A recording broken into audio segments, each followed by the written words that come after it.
Ladies and gentlemen, welcome to Coffee with Dombi. Coffee with Dombi is your number one talk show where I'll be interviewing amazing people with amazing stories to share. Today's guest is a very special guest. I've known her for a long time and she's also a very well-known figure in the Malaysian fashion industry. Without further ado, ladies and gentlemen, I present to you the one and only Joanna Joseph. Hi Don! Oh my god, it's been so long since I saw you. Thank you so much for having me here. Thank you for coming on. Oh my god, I'm so excited. There's not enough words to describe how I feel. Same. It's been like 2 years or more, I guess, since we saw each other. It's been ages. I can't even remember. I know, but it's so good to see you. And how have you been, Joanna? That's a very interesting question. I've been okay, I guess. I think that after the pandemic landed, there was a lot that went on in my life, yes. Especially this year. But yeah, it's ups and downs, you know. There's a lot to talk to, and I can't wait to start. Are you ready? Definitely ready. Okay, but before we start, I have to talk about your outfit. I really love what you're wearing today. Can you describe to us more about Thank you. So, long story short, I was walking by Adidas the other day, and I saw this on Adidas, and I found it really pretty. So I went in and got it. This is Jeremy Scott's new edition for Adidas. So it comes with a shoe as well. The shoe is really pink, but I don't think you guys can see the shoe because my shoe is right down there. But yeah, this is like my favorite investment, I guess. Cool. You look so dope right now. Okay, Joanna. So Joanna, it's been a lot. It's been a long time. I don't even know where to start. But let's start with. Actually, you know what? I think everyone's watching already know you. But let's just, for those who don't know you, let's start with talking more about your background. And we know that you're an internet sensation. You're a model and an influencer. Yeah. But can you tell us a little bit more, like, how did you start on this journey? Where did it all begin? Okay, yeah.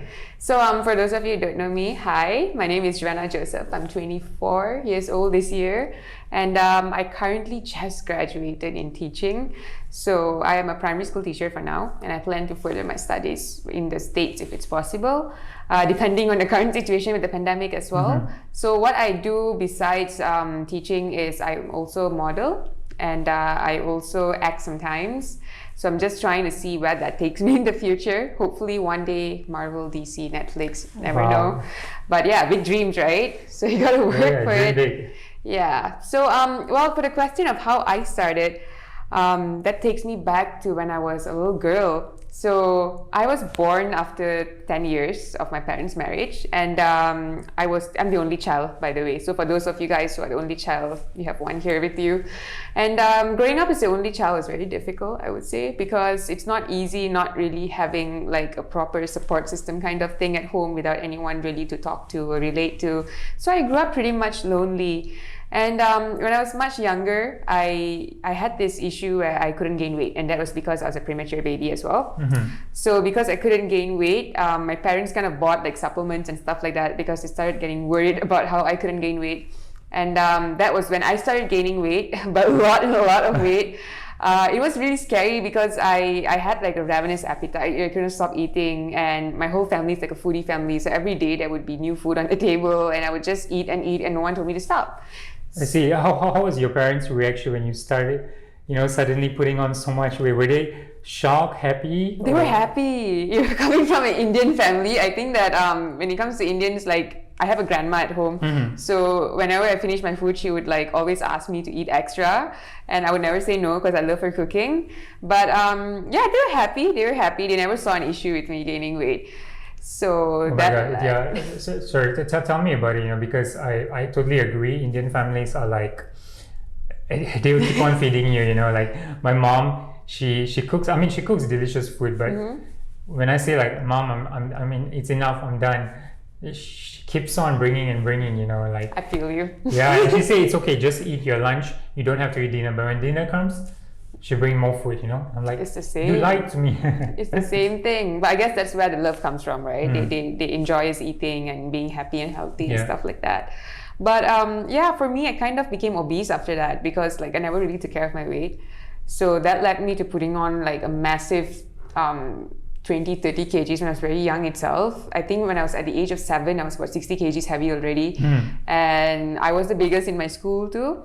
So I didn't know how to speak any other language besides English back then. So Bahasa was very new to me. Tamil was even newer to me. So, I couldn't really communicate much with people. So that became kind of like a communication barrier within me and my friends, because they were used to the language they were comfortable in, and not many knew how to speak English as well back then when you're kids, right? So the bullying for my weight gain was there, definitely. But then, I think when we were younger, right, like in primary school and stuff, I think all of us have been through it, where they start bullying you, calling you names of animals and stuff like that, and then you just brush it off, haha, it's a normal thing. I see. How old were you when they were bullying you and all this? I was about 7. It started when I was 7. 7, such a tender age, right? Yeah. It's so sad that young kids have to go through this. True. I think a lot of Malaysian kids go through that in school, but then we fail to realize that it's actually bullying, because we think that, haha, it's just making fun of your friends. But then that carries, the mental impact from that carries on towards the future. So that happened with me a lot, and I used to feel really sad about it, I'm not gonna lie, because I used to come home and tell my dad, oh, this person called me a pig today, and my dad was just like, they're just joking. No one really took it seriously, so I just brushed it off as well. And tell me, what do you complain this to the teachers, and what do they normally do? Well, I did try to complain to the teachers, but the worst part about all this is the teachers used to bully me as well. Oh no. Yeah, they used to say things like, go to the bilik guru and, fetch my things so you can lose some weight. All these really snarky, sarcastic comments. That is insane. How can a teacher say that, right? I know. Thinking about it now, I think we need a reformation in the education system a little bit, But that happened, and I moved past it, and I went to my secondary school life. I think that's where most of my nightmares started, to be honest, because I was about 104 kgs when I was in my secondary school. And being someone who's really plus sized, and I was in an all-girls school. My primary school was an all-girls school. My secondary school was an all-girls school. So I was around a lot of women, and a lot of people think that, as long as you're not in a co-ed school, the bullying won't be so bad. But being from an all-girls school, let me just tell you that the bullying was terrible. I think when women want to be mean, they can be really mean sometimes, So it was bad. The first day, all my friends from primary were in different classes, and I was in a different class entirely. I had to make friends from scratch, because other schools were also, coming into the same school. It's like all over again kind of thing. And I kind of fell on my first day of school. So that was really painful for me, and no one helped me up. So everyone started laughing and pointing and stuff like that. And, I just felt really insecure at that point. I think that was the point where I knew what insecurity was. Looking at every other girl out there who was pretty and, skinny. And then I was just the odd one out because I'm really tall as well. And I used to be picked on, calling a giant and this and that. So it's really, really hard for me to make friends in school and stuff like that. And despite all this, right, I just want to know, were there people who were not against you? I mean, did you have good friends by your side? I did have a couple of good friends. I remember I still have this best friend until today. She's my best friend. Oh, wow. Her name is Azlina. Okay. And she went. Yeah. Shout out to Azlina. So she was there for me since Form 1, I would say, and she also got bullied because of her skin color and because of her size. So we kind of had each other's back throughout, because we were going through the same thing and we understood each other. And it came to the point where I used to call her every day and ask her, are you coming to school tomorrow? And she used to be like, no. And I'm just like, okay, I'm not going to, because we were so scared of going to school. And I can totally relate to that, yeah. But yeah, after hearing your story, I would just like to add as well that I could totally understand where you're coming from, because growing up in primary and also secondary, I was also bullied for being different, and for me, of course, obviously it was my disability, right? But that's the thing, right? I think it's so sad that kids call you name, and these things traumatize you, and you carry it, for a long time. And the sad part is even the teachers, they don't do much about it. True. So my hopes is for the future generation. I think it's better now. I'm starting to see strict disciplinary actions being taken. Yeah. I think now social media is such a important, a lot of kids are on social media, exactly. right? Yeah. And it reminds me of Ayn, who's Nizar, who's speaking about make school a safer place. Yes. And for her to voice out and her bravery and courage, it's really, really incredible that you know, everyone is stepping out of their comfort zone to speak about things that have been done to them. We didn't have that back then. You know, we didn't have social media. We didn't. It was just not that widespread, right? Yeah, so this is a good thing, you know. But yeah, like for me, I had to struggle. I did not know what social media was. That time there was no Instagram, there was no Twitter. It was just Facebook. Facebook was the social media. So so social media kind of like also contributed, I guess, to depression and a lot of other things for me. Because I couldn't make friends in reality. So I tried making friends online, and that escalated really badly, where I made good friends and there were also terrible people with nasty comments. And I guess that's pretty normal when it comes to social media. There are going to be really mean people online as well, which you really need to know on how to like balance it out with the good ones. True, yeah. Yeah, but then like me at the tender age of like 13, 14, opening a Facebook account, that was really traumatizing for me because I didn't expect that, you know, from strangers that you don't know as well. And they were being really judgy and stuff like that.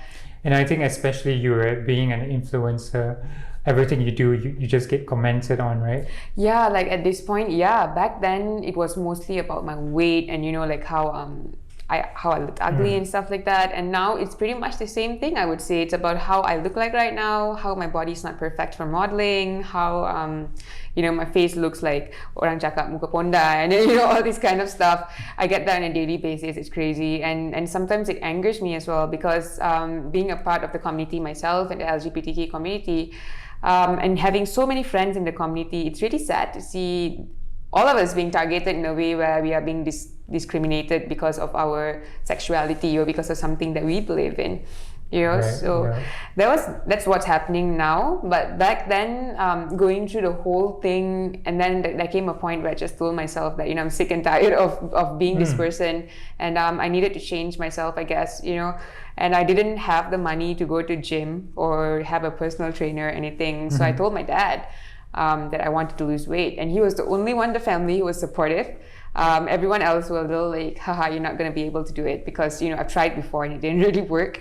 But this time I really put my heart, mind and soul into it, and I told my dad, I really, really want to do this, you know, let's just So he was like literally the only one supporting you throughout the journey? Yes, he was. And yeah, he bought me a gym mat, he bought me dumbbells, he bought me lots and lots of fruits and vegetables every day. That's cool. Yeah, and he's a great cook, so I don't have to worry about, he cooks, okay. Yeah, he does. So that went on, like my diet started when I was 15, and within a year I managed to lose about, from 104 kgs, I lost it up to 53 kgs.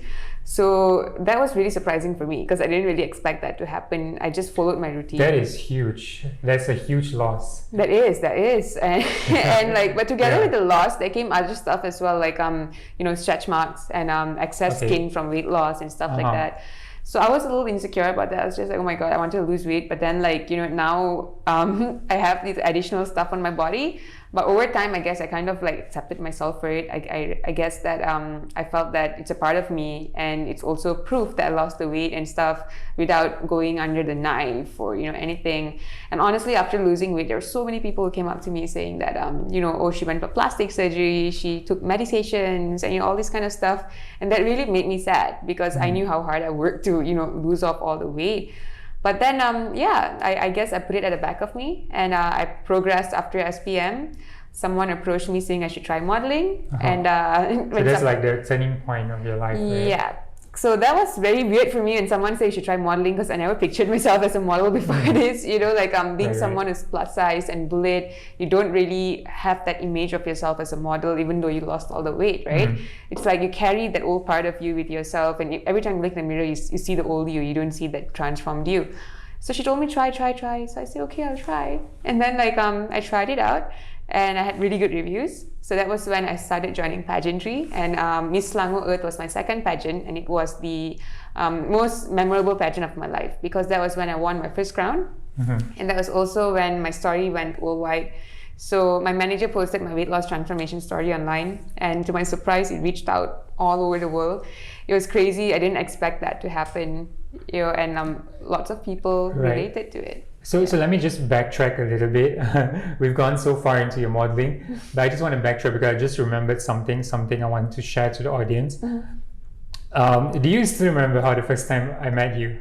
Yeah, it was at an event, right? Exactly, right? It Yeah. was so funny. It was, I think now it's going to be like 4 years back. Time flies. So for like all of you watching out there, if you want to know how I met Joanna, it's funny. I was a huge fan of her already on social media, and I've been seeing her, and I'm like, wow, this pretty girl is doing amazing things. And I saw that picture of you when you were plus size, and how you made such a huge transformation. I thought that was just so inspiring. Thank you. So one day, one of my best friends was attending a beauty pageant, and it was that beauty pageant that you were also attending. Yeah. So when I found out that Joanna was actually going there, I actually saw it when you posted on your social media. So I was like telling my sister, she's going there, you know, so let's go meet her, let's take a picture. Aw. So and then I remember I came, and the first thing the first time I saw you there was you were actually in the cafe having, I think, coffee with your dad. Yeah. He followed. Even then, I could see the sweet relationship with your dad. Yeah, and I was actually, who is she sitting with? She's like paying so much attention to this guy. And then when I see like, hey, babe, that's your dad. Yes. And I just admired the conversation. You know, it's like you're talking to your best friend. You know, Yeah. is it always like that with your dad? Yeah, it has always been that way. When I was little, I guess I was always a daddy's girl. I was never much a mummy's girl. He was someone that I could relate to, I could speak to when I was very little as well. And there were times where he kind of like failed to understand, but that's never stopped him from trying to understand. You know, so we used to have this thing called father and daughter time when we were much younger, where we used to make time for each other. He used to work back then when we were younger, and he used to come back home late every day after work. So I would just be waiting at the front door for him with a glass of ice water, I still remember. And he would just come in and just give it to him, and he'd be like, oh, thank you. And then I used to just drag him and, to the dining table, and we used to have dinner together every day. And every night used to be a father and daughter night where we used to talk about our day and what went wrong, what went right, what was funny. That is so sweet. You know, like I wish I had that kind of relationship with my dad, but sadly no. I'm more closer to my mom actually. Okay. But yeah, I think that's also an inspiration to a lot of children out there. You know, like True. the type of relationship, the type of bond we can build with our parents. True. Right. Yeah. So, just coming back to the story just now, and I remember when we first met, and Joanna was like so friendly. I went up to her for a picture, and she was more than happy to take a picture. And after that, I think we started to, of course, you were in the VIP table and I was in the other. But I came to your table, right? Yeah. And then she started talking and we started mingling. And then until the next day, we went for lunch, right? Yep. Yeah, that's how humble and down to earth Joanna is. Yeah. Thank you. I don't know, when it comes to me, I guess it's just about the vibe. Like I like talking to people that I can vibe with, even if I'm at a VIP table and there's someone else out there who I feel like, hey, I can talk to this person more than the people at the VIP. I always move there. Like it doesn't matter for me, it's just about the connections that I'm making with different people. Yeah, and I like that, you're not like snobby, like with a big ego. A lot of people think that way of me. I don't know why. Maybe it's my face, I mean, like, yeah, you were sitting at the VIP table. I thought you won't talk to others out there. Oh my God, no. Yeah. I was pretty lonely at the VIP table, I'm not gonna lie. Like everyone just had their friends and I was just there like, oh my God, this is so awkward, I have no friends. So I'm really glad I found you and I'm really glad we had that talk. Yeah, and I just want to say, you're like one of those special people in my life where even if we don't meet a lot, but every time we meet up again, we just pick up like from where we left off, True. And I love that, yeah. I love that too. Thank you for being such a good friend, Thank you for being such a good friend too. Like this guy has done so many amazing things throughout all the years. I'm always in awe of him, especially on social media. I'm just like, wow, he's progressing. Likewise, Joanna, likewise. Thank you. So, Joanna, right now I want to go into a topic which is a little bit more sensitive and close to your heart. And if you're okay with it, can we talk more about your dad, your relationship with him? Sure. I love talking about him. So we know earlier this year he passed away due to COVID. Yeah. And I'm really, really sorry to hear that. It's okay. I was so sad. I saw everything on social media, and of course we couldn't meet up because COVID was bad. But for the audience listening, maybe let's start with, if you're okay with sharing, let's start with what actually happened. Like, where did it all start? Who got COVID first actually? Was it you or your dad? And how did it all went down from there? Yeah. So it was actually my mom who got it first because she was going to work at that time. So she's a kindergarten teacher and she goes to work at this place in Klang. Not going to mention the name of the place. But despite the whole pandemic situation, I guess the circumstances were that she had to work you know. And her place, her kindergarten was also calling her to, you know, come over and work and stuff like that. Because they were open for frontliner children and things like that. So they needed an extra hand there. Yeah. So my dad is also a dialysis patient. Like after a few years, he was diagnosed with dialysis, kidney failure. Okay. So both kidneys. And ever since then, we have been really, really careful about, you know, whatever that he eats or drinks, or, you know, we take care of him like gold, because anything can go wrong, especially if you're a kidney patient. So when COVID came, we all were very, very worried about this, about him going out and getting it, because for patients with comorbids, it's very easy to actually pass on, right? So we were super careful. And then I still remember my mom's kindergarten, they used to go on and off always, because they always had cases there. So it was very, very, what do I call it? Like nerve-wracking for all of us sometimes, because she was very oftenly going out. And I was going out as well during the pandemic because I had jobs as well. But I always made sure to sanitize. And, you know, every time I come home, I just go and shower straight without touching anyone, talking to anyone, because we don't know. Yes. So what happened was one of her teachers that got COVID. So everyone had to test it out, and including my mom. And then she was positive. So we were all really horrified when she was positive, because we all had close contact with her and we don't know how long she has been positive for. And my dad especially had super close contact with her, being with her, going out for makan-makan and all that, you know. And I'm always out of the house, so I'm always in the safe zone somehow. Yeah. So like when I found out that she was positive, the first thing that I asked was, how's dad? Like my dad was the first thing that came to my mind. And he said, oh, we did an RTK for him, but he was negative early on. Okay. So I was just like, okay, but I need to make sure, because RTK can go wrong sometimes, right? So we went forward with a PCR test. What does RTK stand for? RTK is the one where you, it's the simple one where you just use your saliva and stuff. Okay, all yeah, right. The PCR one is where you have to do the nose and the throat and like every single thing. Okay, yeah, I'm not so familiar with the terminology. Yeah, what you call that. Yeah. So like for that, I wanted the PCR test to come out also negative. So I called someone to the house. I didn't let him go out anywhere, and they checked and it was negative. So I was really happy about it. It's just like, oh my God, thank God, you know. And I was also negative. So it's just my mom, and she was already in quarantine in the room and stuff. So it was just me and dad, you know, and I was okay with it, so okay with it, because I normally spend all my days with him. Like my mom's always working, I rarely see her around. So like the next day he went for dialysis, and then he came back home and he had a slight fever. So my aunt checked him with the RTK test and it said it was positive. So I was out at that time, I was at work, and then I received a phone call saying dad is positive. And that was when I just felt like, oh my God, no. You know, like it felt like the whole world came crashing down on me. And like I told my partner, I said, let's just go for a long drive. I don't want to go back home. I just need to like, you know, process whatever that's happening. Because if my dad was positive, he cannot go back to the dialysis center. He has to go to the hospital and get admitted because of dialysis mainly. So the next day, we brought him to KKM, but then they said that they can't do much about it, despite him having dialysis the next day already. It was a very crucial moment there, because if he doesn't get his dialysis done, there are chances of it going wrong already with him being positive on top of that. So we had to call every other hospital, Ampang and Sungai Buloh and all that, and we finally managed to get a place at Sungai Buloh. So the next day itself, the ambulance came and took that, and that was on the 29th of July. I clearly remember. He was completely fine. He was okay. He was talking. He was laughing. He was just being himself. Here's a funny thing. Like when the ambulance got him, after half an hour, I called him asking, where are you? And he was like, oh, I'm still on the way to the hospital. Then I asked him, why so late? Oh, we are fetching more people. And it's so awkward because I'm the only guy here. So I was just like... He was still joking. Yeah, and then like I asked him, so how's the experience of being in an ambulance? You know, I was just trying to like lighten the mood for him. Right. And he was just like, oh, it's really cool. It feels like it's in a movie. You know, it's like so fast and stuff. And like, it's really cool. It's like a VVIP treatment.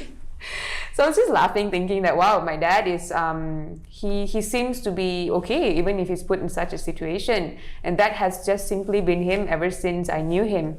You know, when he had kidney failure back then, he was very he was in denial for a while that he had kidney failures, but after a while he kind of accepted it. But that has not stopped him from doing a lot of things. Like he still gardens, he still brings the dog out. You know, he does so much. Amazing, yeah. Yeah, and he's been going through dialysis for 5 years already compared to last year. So he has been strong throughout, and I even spoke about his story on my social media with personal messages from him to people who are going through it and stuff like that. And so many people could relate to him. So that was really inspiring for me to push him out of his comfort zone. He even acted in a Deepavali video like before he passed on. I follow you on social media, and I can just see like how you're always posting about your dad. It's so sweet, the relationship you both share. Yeah, so yeah, and he went to the hospital. At first he was okay, but then they shifted him out of Sungai Buloh to some CAC center, I think that was when things started getting really bad.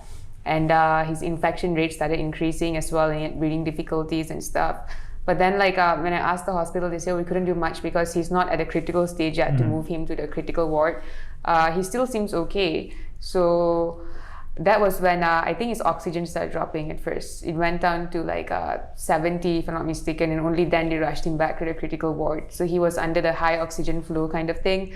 And his phone stopped working, so I was really paranoid because I was trying to reach him and I couldn't reach him. So I had to like post it up online. That was when I posted it up online saying that, hey guys, if there's anyone who's a doctor in this hospital, could you contact me or let me speak to my dad? Yes, and I think I remember this because I was scrolling social media and then I saw this news, and I was really, you know, my heart just sank. And I think that was the time when everyone was sending prayers to your dad, right? Yeah, they were all like, oh, he's gonna come back. But then like a part of me kind of like knew that, you know, there's very slim chances of him coming back. He was recovering a little bit, like his infection from 33 dropped to 29. So that was like for me, it was a huge drop. And I was just telling him like, okay, fight this, you know, you can do it. And he was actually fighting it. You'll be surprised because until the very last day, 7th of August, that was when my mom actually came out of quarantine. So I was still in quarantine because I became positive after sending my dad out everywhere.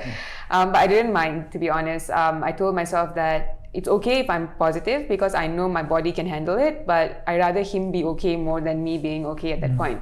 So I became positive. So I was quarantined and she came out after 20 days. Her quarantine period was very long because her side effects were really bad. And she came out, and then like I asked her if she spoke to dad.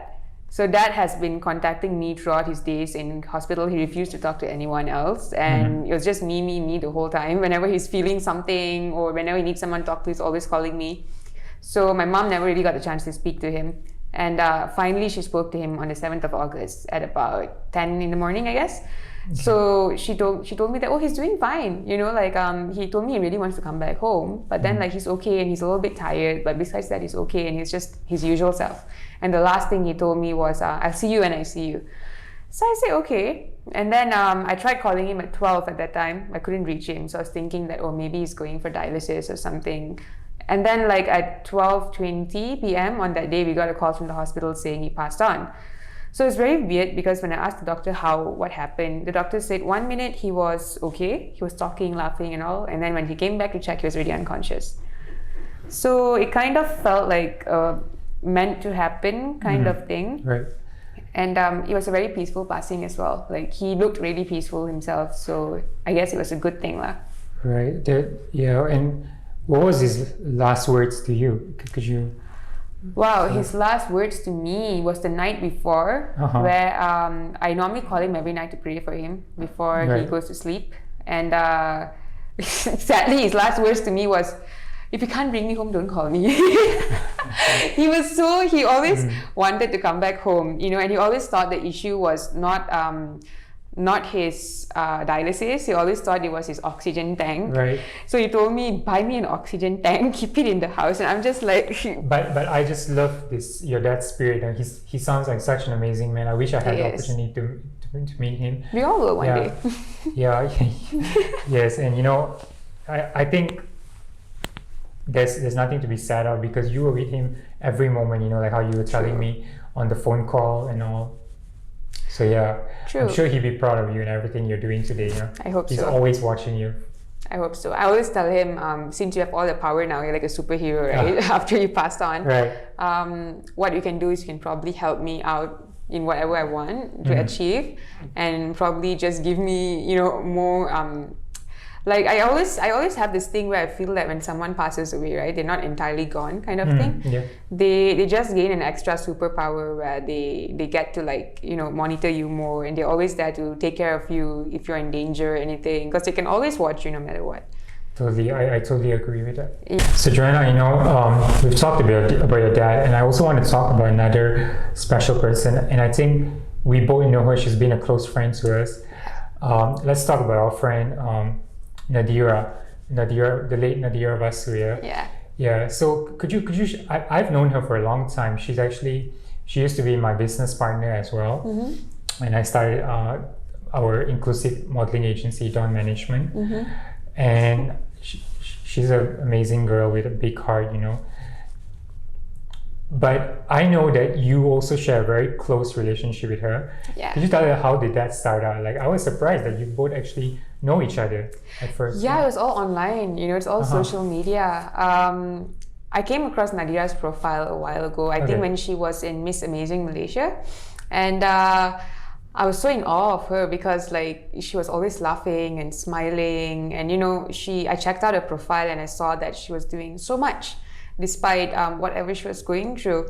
And she used to sing and she used to write a lot, and she DM'd me one day saying that she wanted to collaborate with Live to Inspire as well. Right. So wait, sorry, let me just stop you there for a while.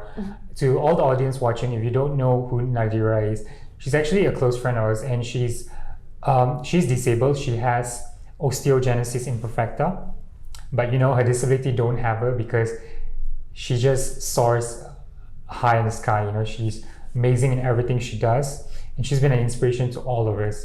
Yeah. So let's continue on that. Yeah. So she DM'd me asking me for a photo shoot with her, and I was so excited. I was just like, okay, let's do this. She reminded me of this really cute princess, and her vibe and her energy was always so positive and stuff. So that was how we started talking. And she has been there with me for quite a long time because she knew about my previous abusive relationships and all that, and the current partner I'm having right now. And she was with me through that journey. So we exchanged numbers, and she was someone that I could open up to fully without afraid of being judged or anything. Behind her smile and behind the incredible things she's doing, she was someone who actually battled really heavy depression. We used to openly talk about it, and she never once told me that, oh, you can't say that, or oh, you shouldn't be saying that. She always say, yeah, I've been there, and it's really hard for me too. There are times where I feel like I need to go as well, and we used to talk so much about it. And it was a very difficult conversation to have with her because I'm always used to her being the cheery person, but seeing her sad makes me so sad. And it's like I said, someone I can just go to at any time, and she's always there. I'm really sure that she's so grateful for having a friend like you, and thank you for being such a good friend to her. Yeah, I'm grateful for knowing her as well. Yeah, and you know what? I think if I could dedicate this episode to anyone, the first episode, I would like to dedicate it to your dad and Nadira. Thank you. I hope they're watching right now. Thank you. I hope they are too. Nadira always wanted to also meet my dad, and she was always with me even when my dad was in quarantine and throughout grief and loss, because she lost someone right after I lost my dad to COVID as well, one of her friends. And she came up to me after my dad passed asking me, how do you deal with it? It's so hard. I couldn't see him for last time as well, and I feel like I'm sinking into depression again. And for once I felt like, wow, there's someone who can actually understand what I was going through with the whole grief process thing, because she was also going through it. And we shared so much, like about relationships, about partners, about self-harming, depression. It goes on, and we used to send each other essays after essays after essays, and voice notes as well. And she used to advise me so much. And her few last words to me, they were, when I read it back now, I'm just like, wow, she used to tell me that you need to be here, when I'm going to be reaching and climbing greater heights. We're going to do it together and stuff like that. So when I got the news, how I got the news was really shocking because it wasn't online or anywhere. A friend of mine my cousin's sister was in the Baha'i community with her, and she started calling me. It's very weird because my cousin's sister normally doesn't call so much. And I was in a shoot at that time, so I texted her asking her why, and she said, I need to tell you this on call. So I told her, I said, it might finish late, but if it's really urgent, I need to know now because I'm going to start overthinking. And then she said, Nadira passed away. And it really shocked me because just a day or two ago, Nadira told me she was going to surgery. And she told me that she can't wait to meet me after surgery finishes. And we're going to have a cup of coffee and talk and do shoots and stuff like that. And I kept encouraging her, saying, don't worry about it. You're going to come back fine and stuff like that. And yeah. I know it's a lot to digest, right? But when I first heard the news as well, and I passed it on to my sister, and she actually just broke down in front of me. She was breaking down in tears, and it was really a sad moment. But like I said, I just want to tell you right now, thank you for being her friend so much because, you know what they say, a friend in need is a friend indeed, right? Yeah. And I'm sure, like I said, she must be really grateful to have a friend like you. I think both of y'all, right? You're grateful. Yeah, I am. Oh my God. Yeah. I don't know. I just can't wait to meet her again one day. Exactly. Don't worry. It's not the end, right? You'll be meeting your dad and Nadira soon. Yeah. Yeah. And I hope they're friends and they're happy together wherever they are right now. Yeah. And I hope they're watching us right now. They probably are in this room. Yes. So, Joanna, thank you so much. This has been such a great sharing. You're such a natural, and I think we can go on all day long. Yeah, we can. Yeah, there's so much to talk to. I think we're definitely going to do another episode soon, yeah? For sure. For sure. Thank you for having me. No, you're welcome. And before I end, right, just for the audience, tell them what is the biggest thing you're actually planning to tackle this year? Maybe you can give them like a sneak peek or something. Wow, the biggest thing I'm tackling this year. This year is going to come to an end, guys. And honestly, at this point, right, I think life for all of us are very unsure because there's a new variant out on the loose. Oh yeah, tell me, it's variants after variants after variants. Yeah, so I was just planning my travels, and then I came across the news that there might be a lockdown next year back again, and we don't know much about it for now. And the thought of it just makes me go 2 years is such a long time already, and here we are having another lockdown, but I definitely hope it's not a lockdown. I think we're already having booster shots and all that, so we should be fine. If there is no lockdown, I plan on flying to the States. And wow, the States. Yeah, so I'm planning to hand over my resume to both Marvel, DC, and stuff like that. We have big plans as well coming up, which I hope will go smoothly if only the virus goes away. Oh my God, that sounds so exciting, Yeah. But it's true, Joanna. When I look at you, I can already imagine you in Hollywood, and I think that would be like your biggest dream, right? Coming out in a Marvel movie. Yeah, it's always my dad's dream. He always told me that he thought I would make a great Wonder Woman. Yeah, so... and who knows? Maybe not just Wonder Woman. You might make your own superhero one day, yeah. And they will have you as the character. Definitely. I'll definitely come back to Malaysia and drag everyone with me overseas so we can all climb up together. Awesome. That's the spirit, And I like how you want to bring everyone to the top together. Yeah. I believe that I have many friends who are capable, but at the same time they are, they just don't know the proper way to move about. And I see so much of potential in them, which is why I always try to push them as much as I can. So if I have the opportunity to bring anyone with me, I would definitely. Okay, so Joanna, before I end my show, before every talk show that I have, before I end it, I would get my guest to sign on the mug. And of course, right now, let's proceed to get your signature. Yeah. So here's a pen for you. Thank you. And go ahead, sign the mug. It's like your little autograph for me. All right. For all of y'all watching out there, I'll basically be keeping this cup as a collection. It's sort of like an autograph of every important people that come into the show with me. Memories. And we've got it signed. All right, cool, Joanna. All right. Thank you so much. All right. So, till next time, all right? We'll see you soon, and definitely. Thank you. This has been a great session. This has been an amazing session, guys. Stay safe wherever you are. Remember to always follow your dreams and yeah, just push towards your goals and you'll get there. And Joanna, before I end, can you just tell them where can they find you on social media? Let them know. For my Instagram, you can find me at official Joanna J. On Facebook, I am Joanna Joseph, and on Twitter, I'm also official Joanna J. Yeah. Okay, and if you're watching this right now, I'm displaying all the names on the screen, so you can go ahead and follow her on social media and keep in touch with her.